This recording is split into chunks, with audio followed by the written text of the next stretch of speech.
President Vladimir Putin isn't saying why he ordered an urgent military drill to test Russia's combat readiness, but it would seem to have something to do with the fact that Ukraine just kicked out its pro-Russian president. Or at least that's the immediate connection you'd make given the story's coverage in the U.S. Putin's ordering the drills was the top story Monday on the homepages of major American newspapers. Interestingly, most of the big papers in Russia that morning weren't covering it, except for state-owned TV station RT, which in its report quoted Russia's defense minister saying the drills are not connected with events in Ukraine at all. To be clear, Putin has ordered several such surprise drills near Ukraine's border since he became president in 2012.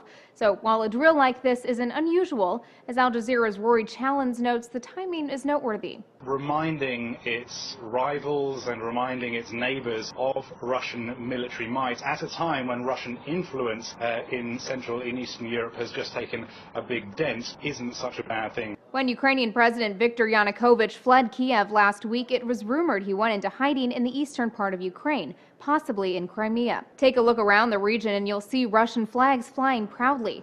Almost 60% of the citizens there consider themselves ethnically Russian and speak the language. Protesters in Crimea want to secede from Ukraine and are urging Russia to intervene. While Russia has condemned Ukraine's new interim government, Russian leaders say they have no plans to get involved. Still, Moscow is certainly paying close attention to the development in the region, as it's home to one of the country's key naval bases. Putin himself hasn't publicly commented on the situation in Ukraine since before Yanukovych was ousted.